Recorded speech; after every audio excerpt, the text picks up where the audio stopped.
before diving into all of the HTML code, quite frankly, Dreamweaver writes most of it for us. We need to understand what's being written sort of behind the scenes and enable us to write some of it if we want to as well. Well, it's all written with HTML, which happens to be a language for describing web pages. Luckily, it's consistent of really just plain text, and that text is surrounded by markup tags in angle brackets, as you can see here. The title of the page is called My Web Page. Luckily, there are plenty of different HTML tags available. Going beyond title, we have section headings that we can implement 1 through 6. We have paragraph text, so anytime you have a lot of content, oftentimes it's paragraph text. Even within that paragraph text, you might have some text that has a link, and that's your H and a ref, which will link something. You also have your image source in case you wanted to insert an image. So these are just common tags you may or may not be aware of. Going on from that, we also have HTML5 tags. HTML5 tags are great. I love them because they're just a lot of more descriptive. And instead of having some generic divs with some IDs associated with them, you can actually just have some tags that say header, nav, section, footer, video, audio. Well, hey, I know what most of that means, and so do browsers. So it makes it really efficient, easy for me to develop HTML pages, and the browsers can read them fine as well. All of those HTML tags are usually on an HTML document that's really just structured into 3 parts.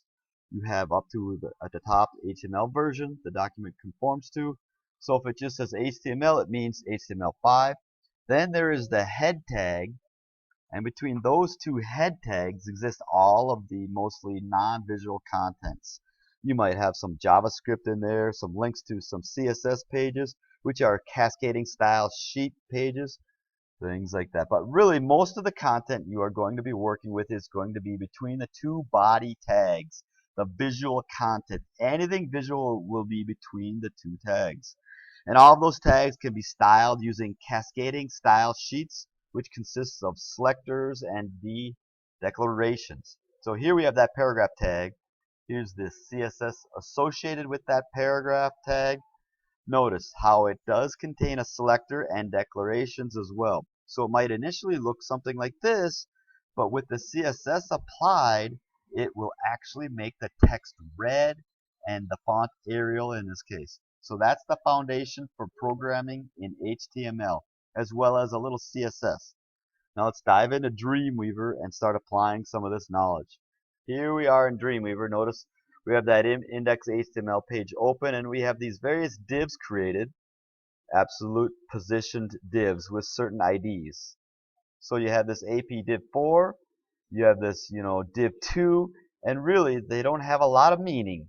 What people would do is they'd start to define meaning to these various AP divs or divs in general. They'd give them a specific ID name, like I can do here.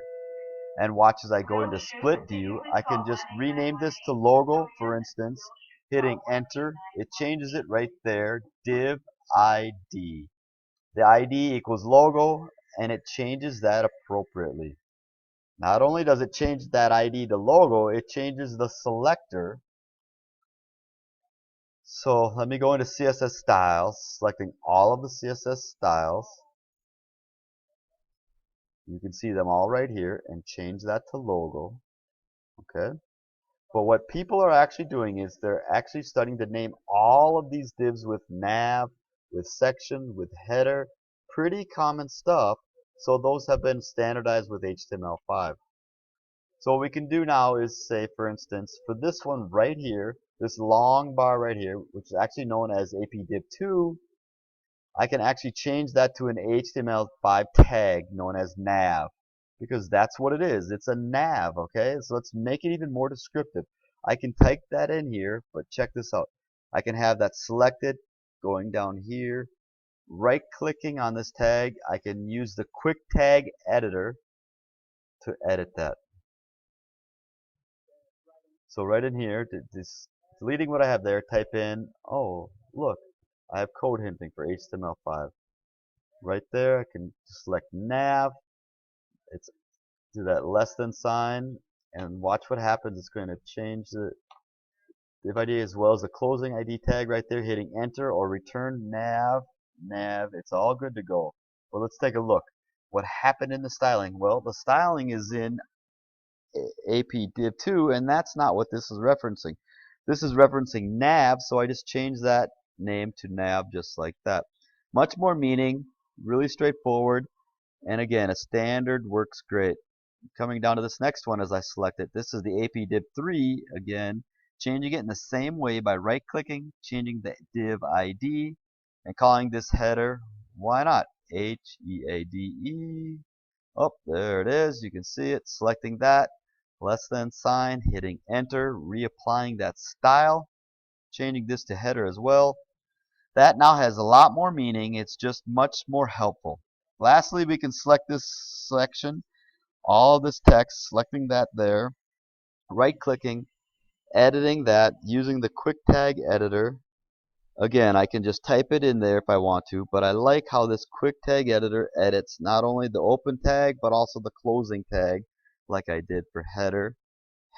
So again, section, oh look, it highlights it, selecting that, less than sign, enter, or the return key, and you can see right over here I need to change this to section as well. That is much better. As I go back into design view, everything looks great. Not only that, but when I'm working with the code, the CSS, the tags, everything makes sense. And that's also going to make sense to the browsers, okay? Browser is going to be able to know how to render these different items, but here it's just going to make it much more easier for me to work in now that I've added some HTML5 tags.